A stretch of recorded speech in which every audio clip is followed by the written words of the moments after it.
Hi there. My name is McClain, and I'm an astronaut who has lived and worked 250 miles above the Earth's surface on the International Space Station. Today we're going to be turning our eyes toward the moon and learning more about what causes the moon phases. But before we check out the moon phases, let's take a look at where the space station is compared to where we are on Earth and where the moon and the sun are. On Earth, you're only about 250 miles below the station. The moon, however, is located 238,855 miles on average from Earth. You could fit 30 Earths in that distance. When you think about how far away we are from you on the station versus how far away the moon is, the station is only a tiny bit closer to the moon than we are here on Earth. And that's only when the station is in orbit on the same side of Earth as the moon. So, the station is 250 miles away, the moon is 238,855 miles away, and the sun is approximately 92,900,000 miles away. That is quite the distance.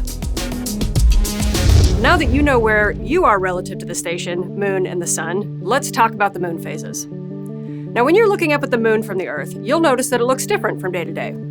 We call these differences the phases of the moon, and they cycle through every 30 days.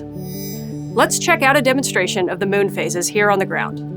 We're going to pretend his head is Earth, letting him view the moon as you would from your home. The ball in their hand is going to represent the moon, and the light source is going to be our sun. Keep in mind that while the moon is orbiting Earth, Earth is also rotating on its axis and slowly orbiting the sun. Now, looking from our outsider perspective, we can see the moon is still whole the entire time it is orbiting around Earth, with the side facing the sun always illuminated and reflecting sunlight.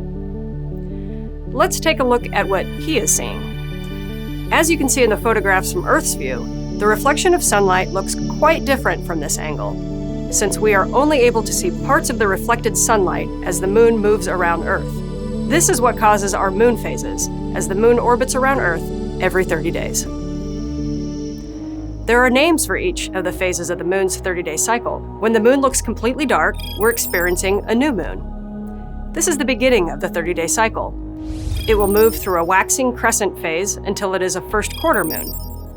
From here, we will see a waxing gibbous until the moon appears fully illuminated. You might have heard this phase before. This is what we call a full moon. After this phase, the moon will go from a waning gibbous phase into a third quarter moon. After the third quarter moon, it will become a waning crescent until it returns to a new moon. On the space station, we see the same moon phases as we do on the Earth's surface.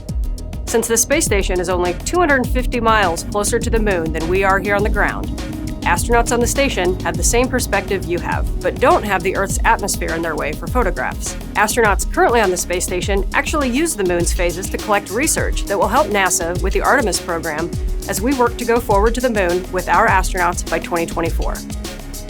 So, the next time you're outside, take a glance up at the moon to check out what phase it's in. Are you interested in seeing the space station fly by as well? Ask an adult to help you sign up for Spot the Station at spotthestation.nasa.gov. Thanks for learning with me today. See you next time.